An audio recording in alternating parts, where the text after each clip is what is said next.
Welcome back, everyone. This is the next part of my Clockwork Empires version 34 playthrough.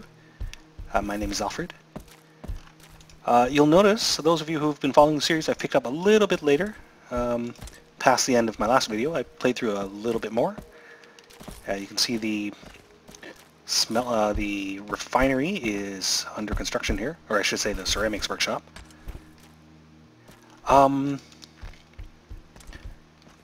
I have received, see down the bottom right there, a strange discovery was made while mining. Somebody who was mining a node dug up something interesting. I'm actually in the process of looking for it now, because I don't know where it was. I got the little alert icon, and nothing else. I'm hoping somebody lugged it back to town. Let's take a look. Ooh, Obeliskian seal. Something for us to research in our new laboratory. Where did I put my town? Oh, here we go. So, first order of business. Oh, she's already on it. It does look like a sewer lid. A dense brown stone artifact crawling through ruins has been studied with inconclusive results. Further study may prove fruitful. Oh. Maybe I should have assigned someone to the lab.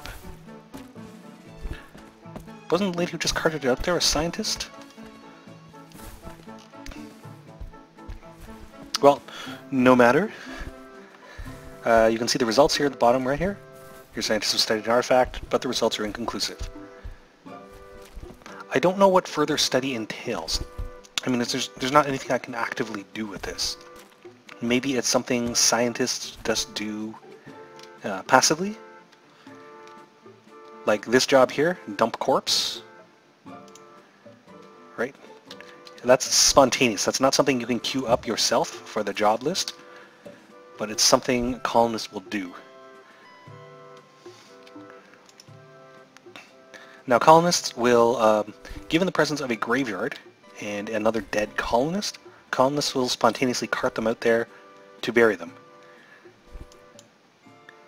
However, if they are not colonists, so even if they're human, like bandits, or they are humanoid but also not colonists, like fish people, colonists will spontaneously take on the dump corpse job, which is to say they will pick up the corpses and move them outside of the city limits, out of the civilization. Which is good, because basically the sight of corpses of any description, colonists, bandits, fishmen, will upset your colonists. They'll get an unhappy memory about, specify, they saw a corpse and this upset them. And like so many other things, an upset and unhappy colonist is more prone to strange behavior, eldritch influences, that sort of thing.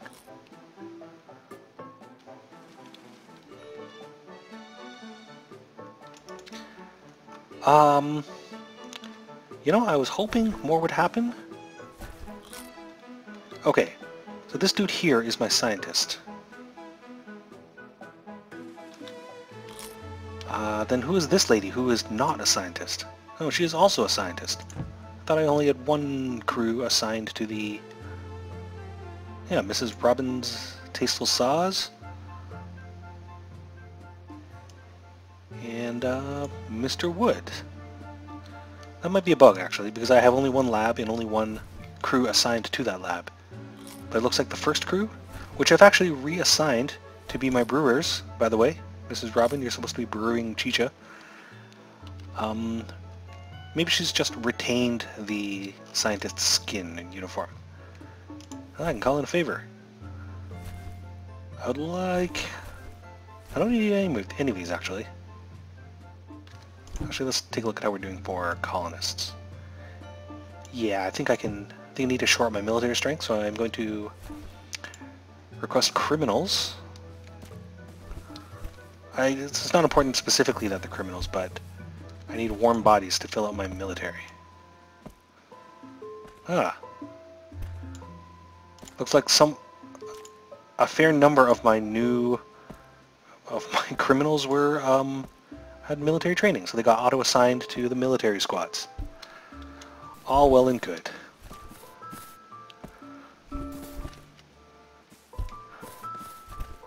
What are you doing, Everett Tarburn? Ooh, you're studying the prepared science artifact. Let's see if anything mysterious happens. What is this? A breakthrough. Oh, look at that. Our prestige went up. That's pretty cool.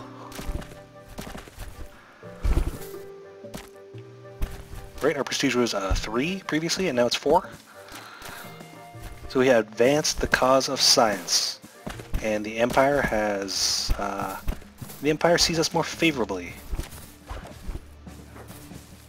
I don't know if 4 is enough, but with higher prestige comes bonuses to supply drops.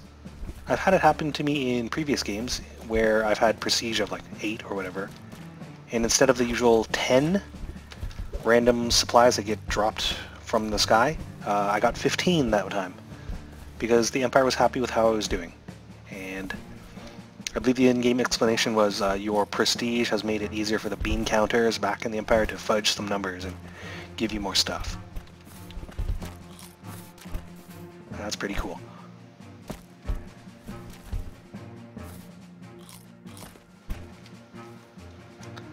Alright, chicha production is underway. The corn harvest is coming in. Oh! I believe someone has discovered something. Or not. So that little light bulb icon indicates that you might discover something in an innocent clump of grass. In this case we discovered it was grass.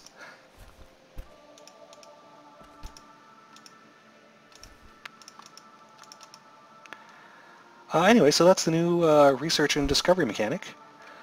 As implied in the dev video, which they released at on the occasion of the December patch, that's version 34, discoveries like that can also drive men mad and turn them into fishmen. I don't know exactly how that works. Clearly it didn't happen this time. This time I got the good result, right? My prestige with the Empire went up, rather than my lab assistant turned into a fishman and got beaten to death by colonists. But, you know, I would have liked to have seen it. Maybe someday. I can always hope. Well, I think I'm going to wrap up my Revision 34 playthrough at this point. I think I've covered most of the new stuff. Actually, not yet. Now that I'm looking at the patch notes, one line says, paintings now have descriptions based on the memories and important life events of the painter. That's very cool. Oh, we have a fight going on here. Yeah, I'm sure we can handle it. Oh, here's a bandit camp with a dead bandit. What's going on here? Was there a raid on the bandit camp that I wasn't aware of? And there's a wave of fishmen coming in. Ah, three fishmen, no problem. I guess my military killed all these bandits. Might as well forage the heck out of it. So all that stuff I was saying about wrapping up here, I take it all back. Let's see, I don't think I need food, do I? Guns, materials, I'll take food anyway. Can never have enough food. Sausages and bread.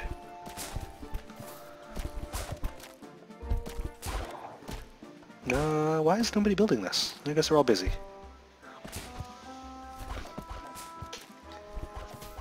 Oh, see there? Bottom right? I have slight prestige in the Empire.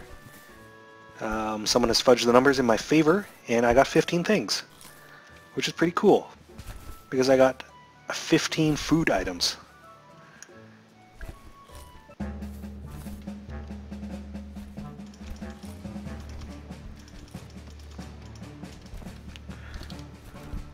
So you'll notice even though I left cult gossip completely unchecked, I let it run amok, even my criminal vicar spread the horrible truth of the outer gods. My colony didn't explode. I didn't see anyone turn into an Obeliscian servitor. The murder sprees were kept to a minimum. Although somebody has died under tragic circumstances. Enoch Coppercowl, you wandered too far from home.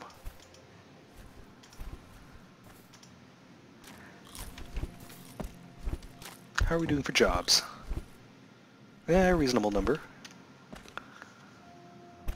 Right, what was I saying? Yes, I'm going to build a painting.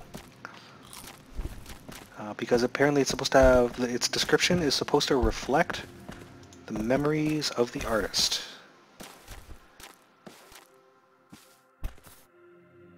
Actually, here's some pretty cool, I want to build some random decorations.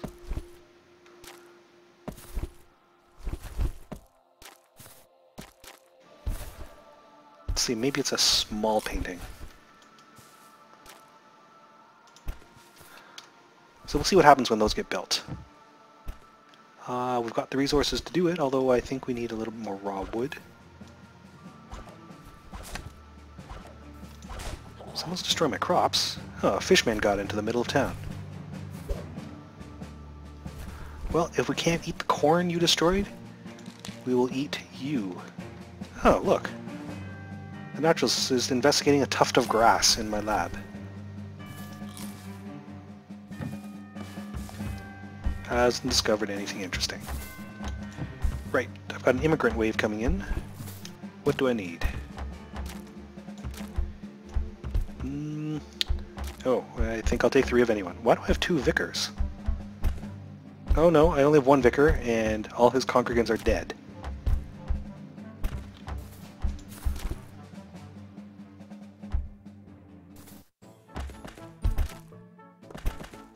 One of my random immigrants was an NCO. Huh.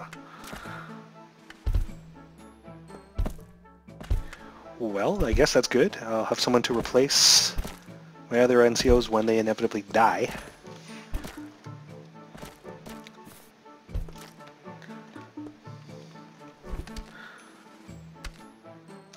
So let's see what happens when these paintings get made.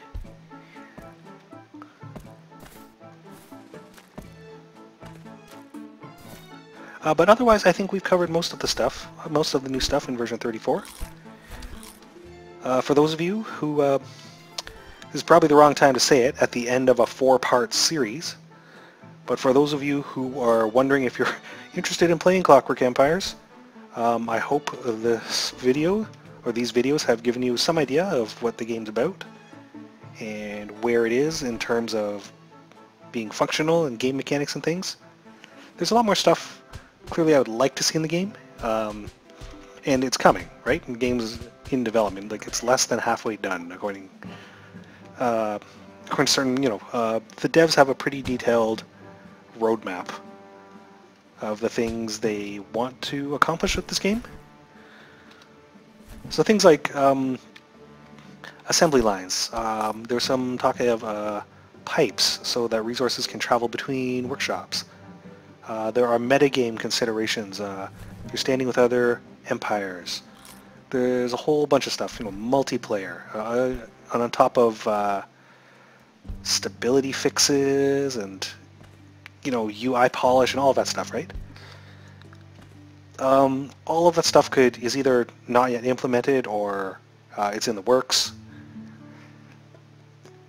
I mean, if you really need those things to enjoy a game, then you should wait until the game is more complete to jump into it. But if like me, you're interested in seeing the dev process, if you're interested in submitting player feedback, bug reports, that sort of thing, I've been having a blast following this game through early access. For those of you who are considering purchasing it, the game is $30 Canadian, which some people consider a little bit steep for something in early access. But that is according to the devs, that's the intended release price as well. I.e., it's not any cheaper for buying it earlier, and you should only buy it now if you really want to, if you really want to be involved in the early access process. That said, the game is currently 10% off on Steam until January 2nd. Just because it's Christmas. It's December 23rd at the time of recording this video. And by the time I put it up, it might actually be past Christmas, so there you go. Oh look, someone has built a shrine inside the brewery.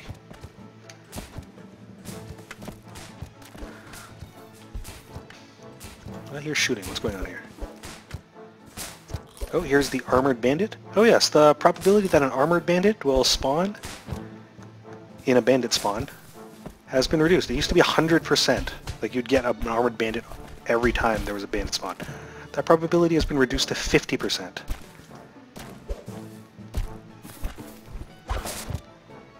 Which is reasonable, I think. The armored bandits, they'll steal your stuff like other bandits, but they wear armor. So armor is an attribute that some things have. Certain bandits, certain animals like the giant beetle, the Obeliskian servitor. And having that trait means incoming damage is reduced by 50%, which makes them much, much tougher opponents. But now they're less likely to spawn. Or this graveyard's filling up pretty fast.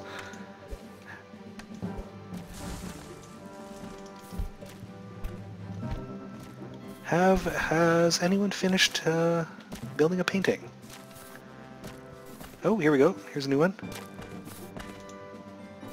That's weird. Clicking on other furniture doesn't do that. By clicking on this spinning mule.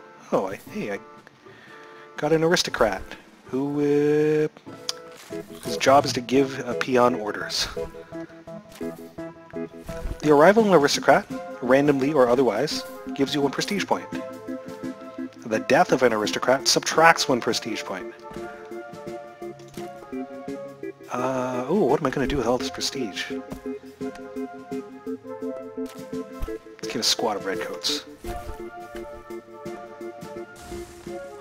All hail the formation of Her Majesty's 88th Dragoons. Actually, maybe I shouldn't have done that. I already had a spare NCO. Here we go. Nonetheless, can't have too many guns, I say. As I was saying, clicking on that painting, like clicking on other furniture does nothing, right? But clicking on this painting pops up this weird window. Maybe the man who built it had no memories. And this one isn't getting built. Or I should say, Mr. Bootsley hasn't gotten around to building it. Anyway, so this has gone on long enough. That's my version 34 playthrough. So I hope it's giving you a good general overview of the game. I hope those of you who have suffered through this like 1.5 hour or whatever are still awake. Thanks very much for watching. Consider supporting the devs if you're interested in this game. Other than that, have a good one.